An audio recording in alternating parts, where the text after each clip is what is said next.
this is an interesting interview that we're going into now. Now, I don't know if you've heard about it, but the 4-day working week model is now gaining popularity worldwide, and it's prompted South Africa to also conduct its first pilot in February 2023.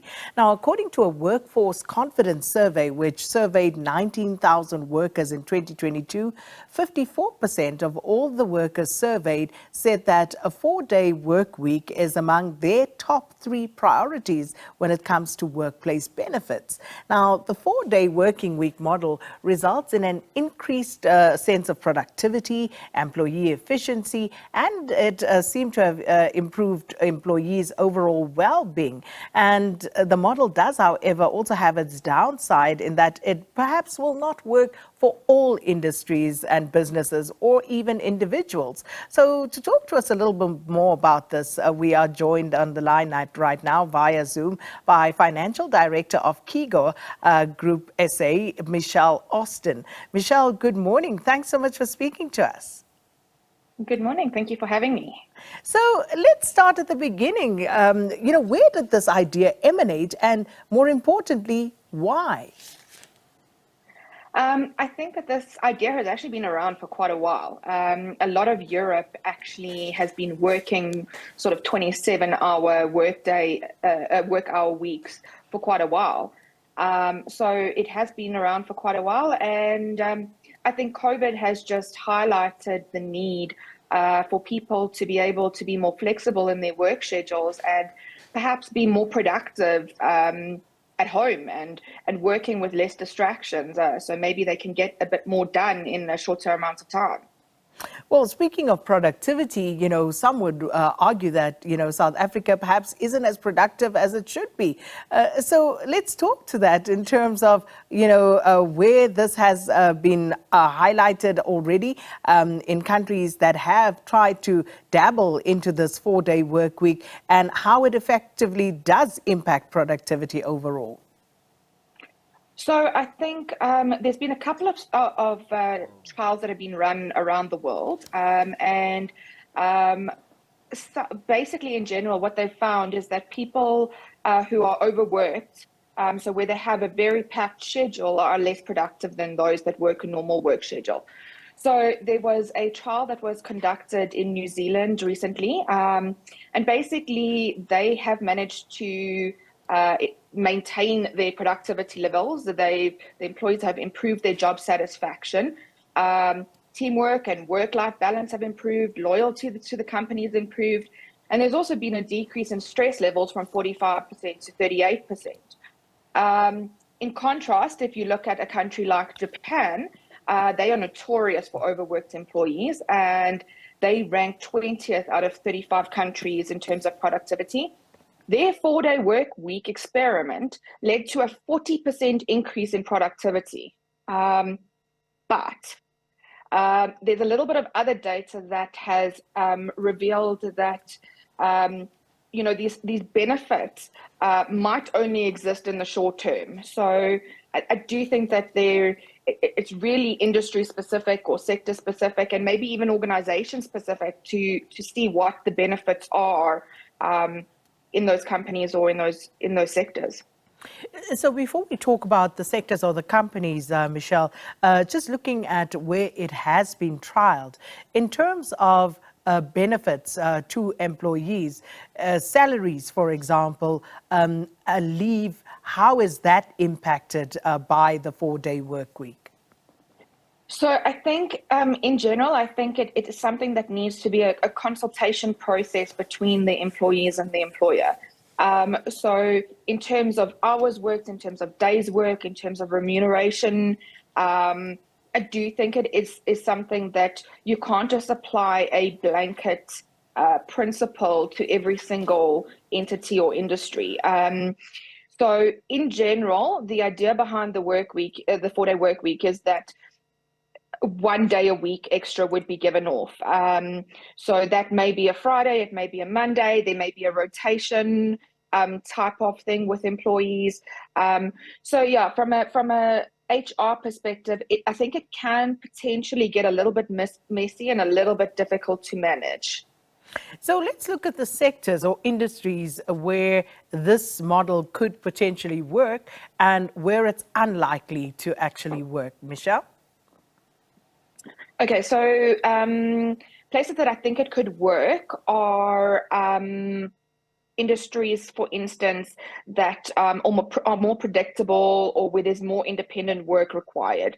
So examples like office work, professional services, those types of, or maybe even research, they can adjust their workflows and schedules more easily to accommodate the shorter work week without sacrificing productivity.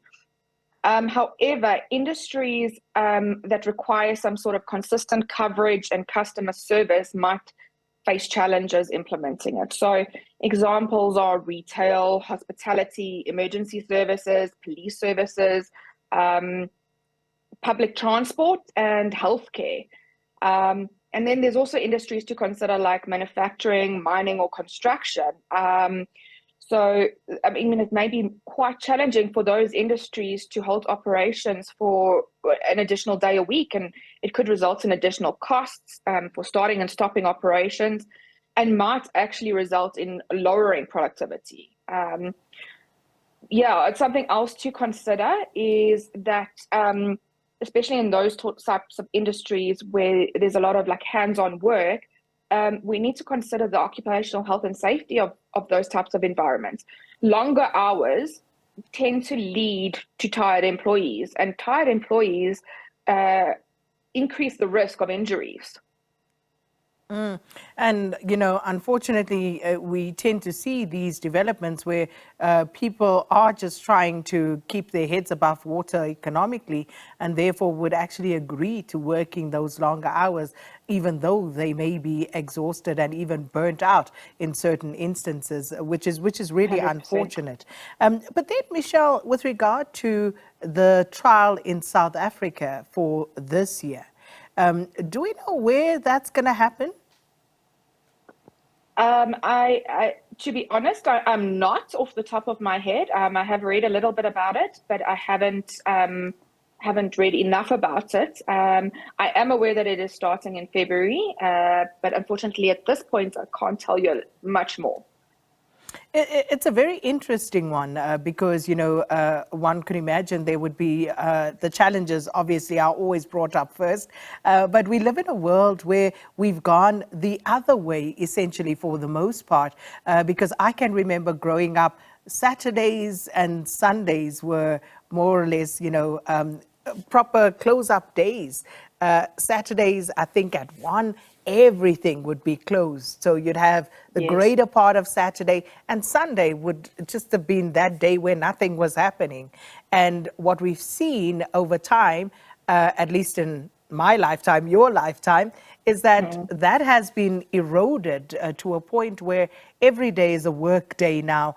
You can basically access anything for 24 hours a day, 7 days a week. So Yes. what sort of resistance would you imagine there would be, especially from a very capitalistic society to actually moving backwards and taking more time for the individual and working slightly less?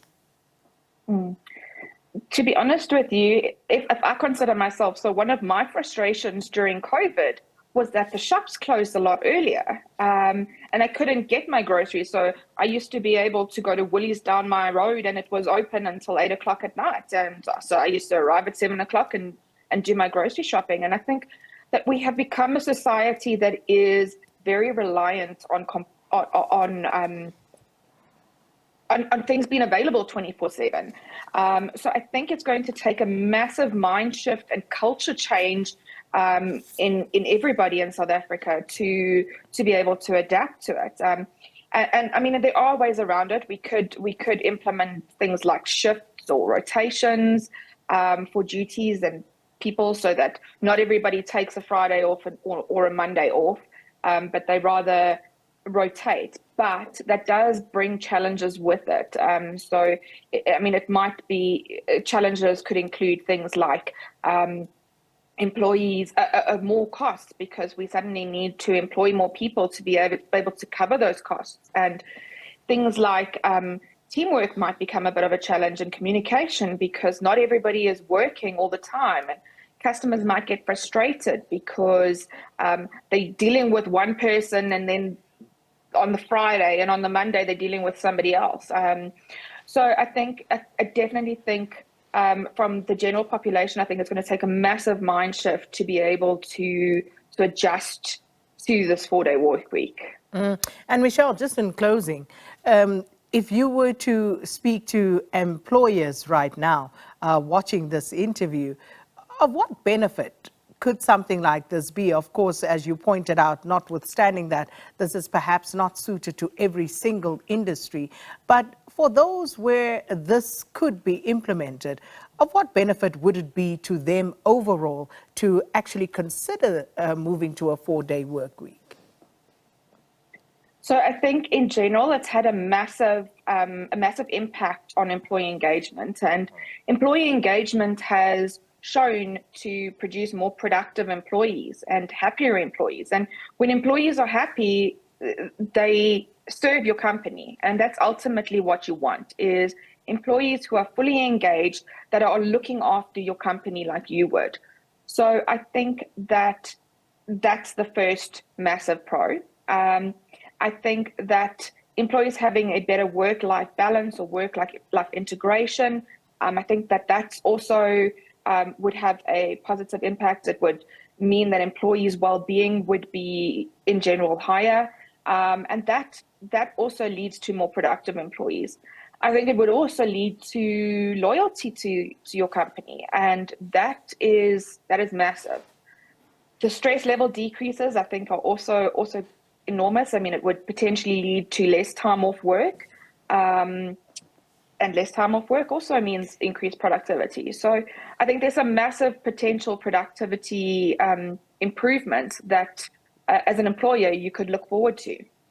Well, it's going to be interesting to see how all of this develops. And Michelle, I'm going to look for it. And if you find it before we do, please let us know. We'd love to know where that trial is going to take place in South Africa in February 2023. We'll let you know, and let us know what your thoughts are as well. A 4-day work week. And obviously, we understand that this is obviously not something that will work in every single sector, but in the sectors where it could work, what are your thoughts? And whether you're an employer or an employee, how do you think things can be adapted in order to facilitate this?